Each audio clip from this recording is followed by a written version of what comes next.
Carter, you just threw out the phrase competitive quarterback situation. Yes, we've got Jayden Daniels, who could have stayed at Arizona State, been in a big-time program, displayed what he needed to put on tape for the NFL in a comfortable situation where I know I'm the starter. And so I'll just stay here and continue to show what I show and then move on to the NFL. Now he comes into a situation where he's going to have to battle for the job. We also have Miles Brennan, who did a reversal at one point when he jumps in the transfer portal, and then he decides, nope, I'm coming back to LSU. It's my job. I'm the front runner. Now we got mono versus mono. What kind of odds do you put on this? Who do you think is the favorite here? Yeah, at this point, I would probably say Daniels, simply because of him being more experienced at this point. The one thing about Miles Brennan isn't the lack of dual threat ability. It's not that. It's not people not liking him. It's definitely not that either, Mark. The big thing about Miles Brennan has always been his health. So last year he had a freak off the field injury a few weeks before the season began and put LSU in a really bad spot. And they had to stick with Max Johnson, who fell off a cliff based on what he did his final 2 games of last year. So Miles Brennan put the team in a bad spot. Then the year before, he had the very rare rib injury. And Mark, the rib injury was so unique that they named a surgery after him.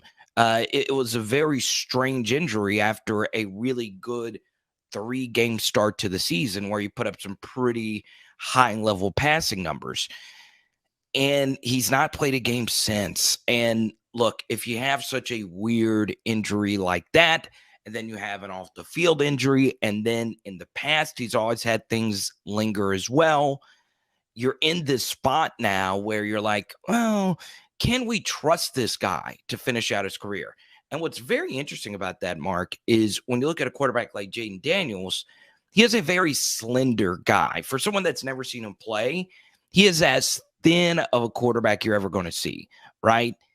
But his best trait up to this point has been his availability. He doesn't miss games. He is a very tough son of a gun, and he's taken some shots at Arizona State. You know for certain when he lines up to this point in his career, he's gone out there and given everything he possibly can. So Miles Brennan's health is going to be the main thing. And Mark, this is where it gets really fascinating, okay? I think that's why this Jayden Daniels move happened. Because I don't think Brian Kelly feels comfortable with Walker Howard or Garrett Nussmeier being the top backup, being so young in their career. And to get a quarterback of this quality and someone that doesn't mind entering a room with this much competition is actually pretty crazy, Mark. I was of the opinion that it was going to be really hard for LSU to go out there and get someone else to come back in and compete, especially, this late in his career. But Jayden Daniels is in one of the weirder situations, okay? And Mark, you're a college football diehard, all right?